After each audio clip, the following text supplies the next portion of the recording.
নানা কারণে অনেক সময় বাসি ভাত থেকে যায়। যখন ভাতের পরিমাণটা একটু বেশি থেকে যায় তখন চেষ্টা করি ওটাকে একটু অন্যভাবে মুখরোচক করে তুলতে। তাই আজকে সামান্য কিছু উপকরণ মিশিয়েই আমি তৈরি করে ফেললাম ইটালিয়ান হার্ব রাইস। নমস্কার বন্ধুরা, সবাইকে স্বাগত জানাই আমার চ্যানেল জয়ার কথা। দেখো, দুজনের জন্য ইটালিয়ান হার্ব রাইস বানানোর জন্য এখানে আমি প্রায় গোটা 20 কোয়া রসুন এইভাবে ছাড়িয়ে কুচি করে নিয়েছি। আর এই দেখো, এটা হলো সকালের বাসমতি চালের বাসি ভাত, মোটামুটি দুজনের মতন আছে। যেহেতু আজকে রবিবার তাই আমাদের বাড়িতে বাসমতি চালের ভাতটাই হয়। দুজনের জন্য এই ইটালিয়ান হার্ব রাইস তৈরি করার জন্য দেখো 2 চামচ আমি বাটার নিচ্ছি। বাটারটা একটু মেল্ট হয়ে গেলেই এর মধ্যে আমি রসুন কুচিগুলো দিয়ে দেব। আর ঘরে চিলি ফ্লেক্স ছিল না বলে দেখো আমি গোটা 2 শুকনো লঙ্কাকেও কিন্তু এইভাবে কাঁচি দিয়ে ছোট ছোট করে কুচিয়ে নিয়েছি। এখন রসুনটা এই বাটারে নেড়ে সামান্য একটু যখন লাল রং ধরবে তখন আমি ভাতটা এর মধ্যে দিয়ে দেব।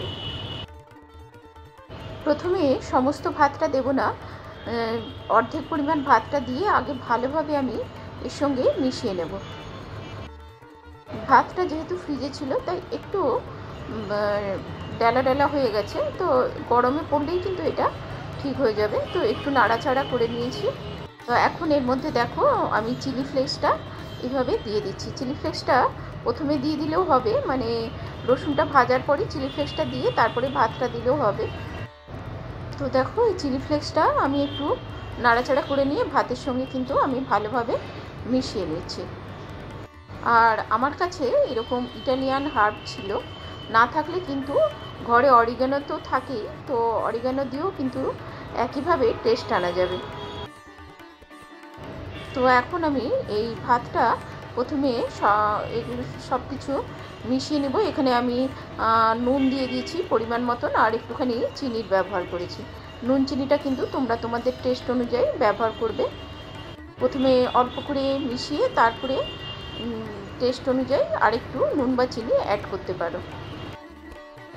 এখন বাকি যে ভাতটা আছে ওইটাও আমি এর মধ্যে মিশিয়ে দেব এবং মিনিট 2 নাড়াচাড়া করলেই কিন্তু আমার এই ইটালিয়ান হার্বস রাইসটা তৈরি হয়ে যাবে। আর এটা নামাবার আগে আমি দেখো 1 চামচ মতন গোলমরিচ গুঁড়ো এর মধ্যে দিয়ে একটু মিশিয়ে নেব। তো দেখতেই পাচ্ছ 4 থেকে 5 মিনিটের মধ্যেই আমার এই ইটালিয়ান হার্ব রাইসটা তৈরি হয়ে গেল। রেসিপি ভালো লাগলে অবশ্যই লাইক করো, কমেন্ট করো। আর আমার চ্যানেলে এরকম সহজ সরল রেসিপি দেখতে চাইলে আমার চ্যানেলকে সাবস্ক্রাইব করে দিন। এবং একদম শেষে নামাবার আগে আমি এর মধ্যে সামান্য কিছু ধনেপাতা কুচি ছড়িয়ে দিলাম।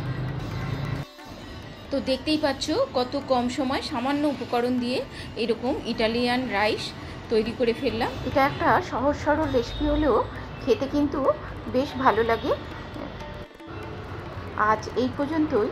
সবাই ভালো থেকো, সুস্থ থেকো, আর এতক্ষণ সাথে থাকার জন্য সবাইকে অনেক অনেক ধন্যবাদ।